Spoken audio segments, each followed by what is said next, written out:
Book 2 of Serpents and Paradoxes. Chapter 15. Plug Firetail sat studying the chart in his cabin aboard the Sea Scab, while Grubbage poured him a breaker of seaweed grog. Put that over here, where it don't spill over the chart. 'Tis the only one we've got what shows the route. Towson, the knife-throwing weasel, was hovering close to her. She relieved Grubbage of the breaker and sat it down carefully before she spoke. Captain, begging your pardon, but when do we do away with the princess and that fat-bellied prince? Plug gave her a smack that sent her sprawling. Ye ain't been listening, Towson. You're like the rest of the numbskulls I got for crew. Now hearken to me, and you, Grubbage. You two, Slitfang, clean the mud out of your ears and pay attention. Right here's the plan. We don't kill no beast until the ship's homeward bound for Riftguard. Our canoe promised me booty twice the value of anything what's brought back from this mossflower place. Slitfang poured himself a beaker of Plug's best grog. Oh, did he now? And what are we supposed to be bringing back? Plug sneered. Old King Sarago, or his bones if he's dead, and a golden crown and a paw ring. But I ain't as green as I'm grass-looking. There's got to be more than that, mates. So let's not get too hasty. We got along with everything. Make 'em think we're in charge. Make 'em think they're in charge, even that bossy Captain Rifton. Now when they're coming back from Mossflower, we get rid of 'em and that score of rat guards. Here, bring 'em with him, accidental-like. Towson sniggered and licked at her knife blade. Hee. I like the sounds of that, Captain, darlin'. Now I'll be the one that makes Rifton have an accident. Could I be the one that makes Rifton have an accident? Plug nodded. Aye, when the time comes, but not afore then. When we reaches Riftguard, we delivers Kundra and Bled back to their daddy, old Agarnu. Of course, Agarnu gives us a reward, then twice the booty we brought back. Now here's the nice part. We slays Kundra, Bled, and Agarnu, all three of 'em. We takes the reward and whatever they brought back, but it crowns a Power Ranger good haul of treasure. Simple. We ends up with the kingdom of Riftguard, a lot of booty, a throne for me to sit on, and all the little slaves to build us a big fleet of ships. You lot can be captains. Slitfang grinned in admiration as he poured another drink. You're a freebooter born, Captain. The slyest beast ever walked the deck. I drink to ye. Plugtail pointed his dagger towards the weasel. And you'll be the sorriest beast that ever walked the deck if you keeps helping yourself to my grog. Now that's the plan. Have you got it into your thick heads? Grubbage looked indignant. Why have we gotta take our sick beds, Captain? Plug came up from the table. Wordlessly he faced the deaf rat on the cabin door, pressing the back of his head until he bent over. Taking a pace back, the captain swung his sea-booted paw, and delivered a powerful kick to the bowsman's bottom. Grubbage shot forwards, whooping. At that moment, the cabin door opened and he careened out. Princess Kundra acted as if nothing odd had happened, as she strode in, saber in paw, to face Plug. Why you can't make this ship go faster? We been 3 days out and we don't seem to be going much far. The silver fox regarded her sourly. That's 'cause the ship only goes fast as the wind carries her, dearie. Or ain't you ever been to sea afore? Kundra did not like Plug. She pointed the saber at him. I must catching up mit der slaves who steal my boat. You will take this ship go faster. This is my wish and my order. The freebooter captain ignored the saber point, grinned. Ho right, your high royalness. I can see you're used to giving orders, but I ain't no ordinary ship captain, you see. Why don't you go up on deck? Go on, missy. Wave your sword round and give orders to the wind and waves. You're the princess. The sea and water'll have to listen to you. Ain't that right, mates? Laughter froze on the crew's lips as Kundra, with a murderous glint, turned her eyes from pink to ruby, leveling the saber at an hair's breadth from Plug's eye, and hissed, You insolent fox! Dis make you lose der head, yar? The freebird continued grinning as he reached beneath the table and brought his double-bladed battle axe into view. That there's a pretty little sword you got, darling. Now all we got to see is you flourish it round, real fancy like. Now get it out of my face before I show you what a freebird captain can do with a proper weapon. The grin was gone from the fox's face, and his eyes were narrowed, icy slits matching Kundra's stare. Blad blundered into the cabin, breaking the tension as he complained aloud. "The bed in my captain is too hard. I want a nice soft one." Plug grin returned. He brushed past Kundra, knocking her saber aside, and threw a paw around Blad's shoulders. "Ahoy there, Slipfang! Get a nice soft mattress for me shipmate, the prince here. What do you thinkin', eh? Letting a royal ferret like him sleep on a hard bed?" Slipfang was chuckling as he bowed mockingly to Blad. "Oh dear me, what a shame! You come with old Slitty, your royal princeness. You'll soon get a decent bunk." Kundra sheathed her saber and stormed out of the cabin, followed by Slipfang and Blad, who were chatting away like lifelong companions. "You make sure it's a nice old soft this bunk bed, yar? Why, bless your heart, matey, you'll think you're floating on a cloud of feathers. This is good. Are der fine fellow? I am thinking you, Slitty. You will be a shipmatey, yar." As the cabin door closed behind him, Plug turned to the Tassin. "When the time comes, you steer clear of Princess Kundra. She's mine, do you hear me? All mine." With neither food nor water, the days at sea began to take their toll. Wellful had slipped into a deep sleep. She lay limp and unmoving on the bunk. Triss lay alongside the Hogmaid, gaunt-faced and hollow-eyed, drifting in and out of listless slumber. Shaw sat draped across the tiller on the open deck, licking at his cracked lips with a swollen tongue. He shaded a pole across his eyes, staring up at the beaming sun, which seemed to mock him out of the clear blue sky. The otter croaked despairingly. "Rain? Why don't ye? Rain, just a little shower." He fell asleep and bowed his head against the tiller, holding the vessel on course, as his strength ebbed low. Alone, like a leaf on the eternal breeze-ruffled pond, the little craft bobbed along helplessly. With all hope gone, the three friends lay overwhelmed by weariness and starvation. Triss was past caring. It might have been hours, days, or a full season that she languished in the cabin, alternately shivering and sweating. Then one day there was a soft radiance, the voice of a strong mouse visiting her clouded mind. She saw him advancing through a mist, carrying his splendid sword, calling to her. "Triscar, sword maid, come with me, have no fear." He reached out to her. Triss held forth her paw. Bump! The ship struck something, knocking her out of the bank onto the cabin deck. Her eyelids fluttered. She was barely aware of a large, round, prickly face filling her vision. "This and in better shape than your little Hogmaid. Lend her a paw, Urtica. Don't fret, ye missy. They're safe." Triss felt strong paws lifting her, then she passed out. Unaware that it was the following dawn, Shrug opened his eyes slowly and looked around him. He was no longer at sea on the ship. The ground was still and firm. He tried to sit up, but a gentle paw pushed him backwards. Lie thee still, river dog. Thou art with friends. Thou lookest hungered. Fear not, we are breaking fast soon now. The otter stared up at the face of an enormous but kindly-looking hog-wife. He tried to talk, but his tongue was so swollen that only a husky noise came forth. Dipping a gourd ladle into a pail, the hogwife supported his head and fed him some water. It was the coolest, sweetest thing Shrog had ever tasted. She checked him from gulping it down greedily. "Nay, drink slow. 'Tis not good taken fast. My name is Downy-Nose. My husband Bistort and our son Ortica found thy craft whilst we were gathering kelp. What is thy name?" The otter's voice sounded strange to him as he spoke. "Name's Shrog, marm. Where are me mates, Triss and Wellfo?" Downy-Nose rose, allowed Shrog to sit up, leaning his back against the rock wall. "They be safe, worry not. Here, sip now, and I must be about my chores." Shrog took the gourd ladle and did as she instructed.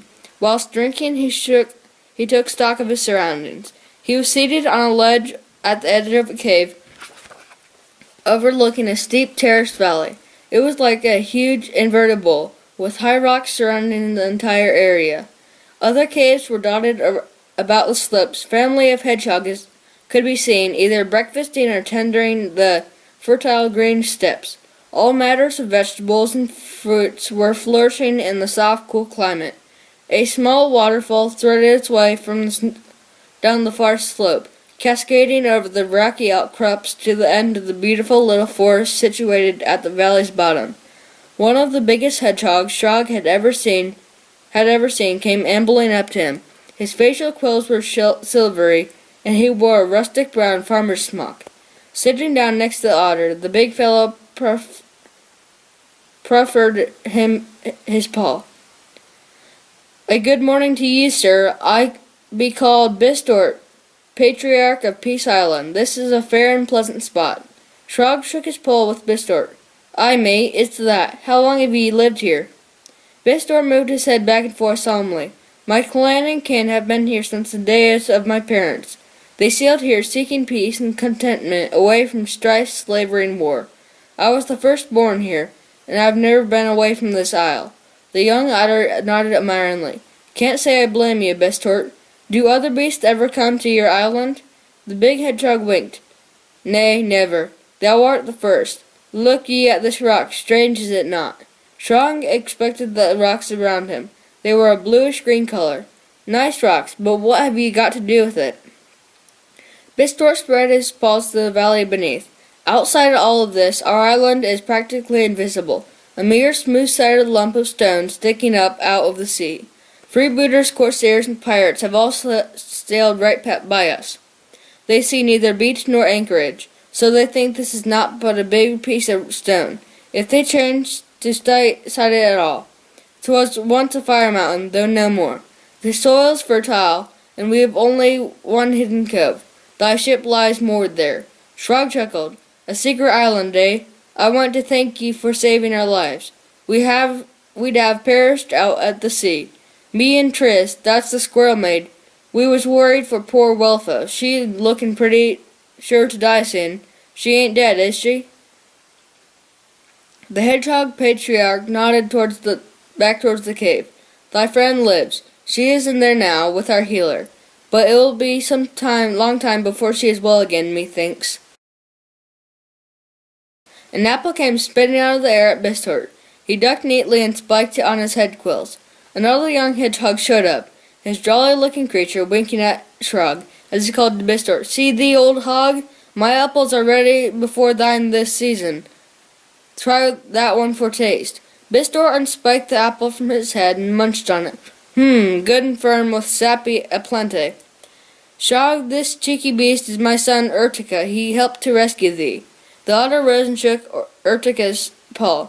"Thank ye, mate. Here's my paw and here's my heart. I owed you my life and my friends' lives too." Urtica kept one paw behind his back as they shook paws. "Welcome to Peace Island, Shrog. Thou art recovering well." Bistort craned his head to see what his son was hiding. "Thou art keeping something from thy father."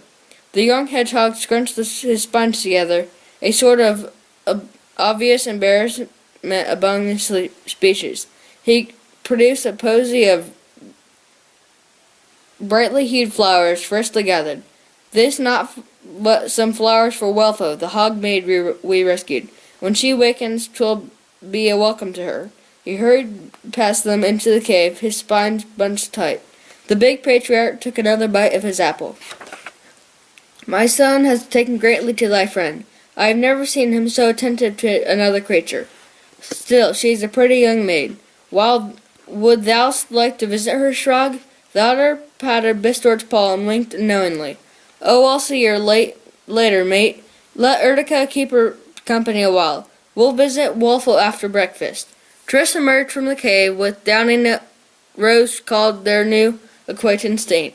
Shrog was pleased to see her up and about, even though she looked a bit shaky. "Ahoy there, shipmate. You're looking paw-fresh and perky." Triss sat beside Shrog as Downy Rose and several others bustling hedgehogs served them breakfast of fresh fruit, new baked bread, and a cool pale cider. "You don't look too bad yourselves, young sea dog. My, this looks good. I'm famished." They have a wonderful old healer. She's treating Welfo with all kinds of herbs. I think she'll be able to sit up soon. She was awake when I left her. Shrog sunk his teeth into a farl of crusty bread. Sink me rudder, that's good news. This bread's good. It's full of hazelnuts and almonds. Tastes wonderful. They did the delicious breakfast full justice. Downy Rose insisted on heaping their plates several times. Lackaday, such skinny young things. Bistort chuckled as he watched them tucking in. Not for long, me dearie. Not with the way thou art feeding them. After breakfast, they went into the cave for a visit with Welfo. Her eyes were opened as she propped up on cushions, being fed fresh vegetables broth by Turn, the old healer. Welfo took the food without even glancing at the spoon. As it was brought to her mouth, her eyes were fixed upon Urtica. The young hedgehog sat staring silently back at her. The flower still clutched in his paw. The visitor stood in silence for what seemed like an age, as both Welfo and Urtica seemed unaware of their presence. Shrog interrupted, asking and answering his own question. "Ahoy, Welfo, me old mate. How are you?" "Oh, Shrog, I'm fine. I'm much better, thank you." "Oh, that's nice. How do you get yourself well, missy, and eat lots of good videos?" "Oh, well, thank you for coming to see me." "Aye, and thank you for chatting to me, mate. Nice talking to you." He nudged Triss and Bistor, indicating them outside. "We might as well have been talking to the wall. Let's go." Turna followed them as they left the cage. "I'll join thee. The little maid will recover, but poor Urtica looks stricken. He'll never be the same again." They left the pair still gazing into one another's eyes. Bistor took Shrog and Triss up a long, winding path with many steps cut into it. Morning was well advanced when they reached the crater rim. Smooth and sheer, the bluey-green rock face plunged to the sea far below. It was a dizzying prospect. Triss sat with her footballs dangling over the edge. "I feel as if my head is touching the clouds." Bistor hitched his smock and sat down beside her. "See the crack in the wall over yonder?" Shrog was the first to spot the fissure running from the top to the bottom, though he had to peer hard to find it. "Aye, I sees it, though it's very hard to find." Bistor pointed it out to Triss. "See, 'tis this where thy ship is secretly moored. No beast will ever see it from the sea. Thou art safe here, friends." He took them along the rim and down again by another path, cutting off the path momentarily. The big hedgehog showed them a cave screened by bushes. He pulled the foliage aside and bade them to enter. The interior was stacked with a sturdy homemade weaponry. Shrog inspected the array with a conscience consisting mainly of bows, arrows, slings, and pikes and laces, all tipped with razor-sharp shards of natural blue-green stone of the island. The patriarch indicated them with the wave of his paw. "There's no swords here, as long blades cannot be made without metal. Most of our knives have been made from stone. No weapons are allowed in our valley, but we made these, lest we ever had to defend ourselves from enemies. They have never been used, for we follow the ways of peace here." Triss commented respectfully. "That's because no vermin ever found their way to Peace Island. Fate forbid that they will ever. Here we come from the land that was conquered by evil ones. Our lives were nothing but war and slavery." Bistor placed the general paw on her shoulders. "I was about to ask thee to stay here with us, but I see in thine eyes that this cannot be so." The squirrel maid touched one of the laces. "No, sir, not whilst there's still slaves in Riftgard." Bistor turned his gaze to Shrog. "Aye, are ye of like mind?" The otter picked up a bag of sling pebbles, three-pointed and sharp. Everyone napped from the island rocks. "We made promises to our mates that we'd return some day and free them. We're not the beast to break our vows." The hedgehog patriarch gave a long sigh and nodded. "So be it. You must do what you are bound to do. The ship will be stocked with some of these weapons when it sails. We will provision it with rations also, but 'twill not be for a while yet. Thou art not ready to face the seas again so soon. Come, forget thy woes whilst you are with us." The hedgehogs throughout the valley ceased work on their crops for the remainder of that day. Every beast gathered on a rocky plateau to feast and sport. Food was cooked in shallow trenches of fire-heated rocks. Broad, skinny, dark leaves were wrapped around the various fruits and vegetables, causing aromatic steam to rise. Welfa, borne down to the plateau in the form of a palanquin, was carried by 8 stout beasts, with Ortica walking alongside, holding her paw. Though most of the hedgehogs were great strong beasts, they did not indulge in spike tussling or wrestling. There was no displays of fighting skills. The competition was mainly for prize of best-grown fruits and vegetables, and each hedgehog stood beside carefully arranged tableaus of their own produce. Triss and Shrug found themselves acting as judges in the company of Bistor. They were followed by a group of hog babes who had never seen creatures different from themselves. The hog mothers chased after the little ones, chiding them. "Griffy, if you pull yon squirrel mate's tail again, I'll tell thy father. Be warned. Come off the otterbeast's tail. 'Tis not for thee to ride upon. Come off, I say." Triss and Shrug took the baby beast curiously in good part. The food was superb, harvested only that morning. Shrug swore that he'd never tasted bread so fine, and there were so many types too. Cider was the main drink, but it also had a lot of different varieties. Cider from damson, plum, and apple cider, dandelion, burdock cider mix, to name but a few. There was 2 empty barrels that were rolled out and used as drums. A hogwife played a rustic melody on a root fleed, and a stout farmer sang out in a fine tenor voice. "My valley is green, the soil is good, and I grow what I pleases. All in the spring where birds do sing, my wife grows flowers like these: pepperwort, trefoil, sandaline, daffodil, wildruff, dandelion, pale flax, pansy, and speedwell. Sweet violet and bluebell, she's helping by all the busy bees, and I grows what I please. My valley is green, the soil is good, what lots of shady trees. So when the work is done each day, 'neath them we take our ease. Hazel, willow, birch, and all, oak, beech, and elm so tall. Chestnut, elder, aspen too, make shade for me and you. There's laurel line and rowan trees, 'neath which we to take our ease.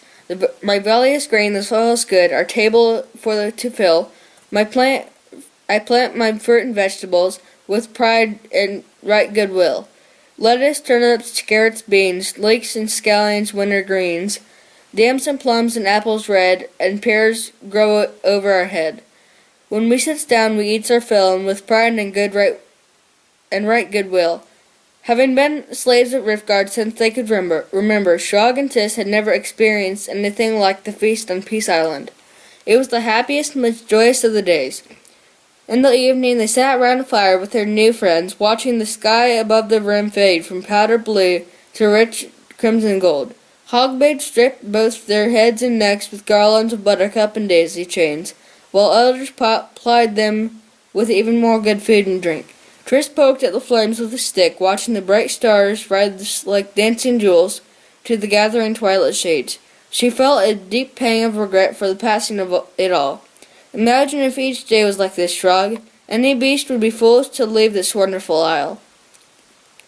The otter nosed her eyes glinting damp in the firelight. "Aye, matey, but fools such as we must know what must be done.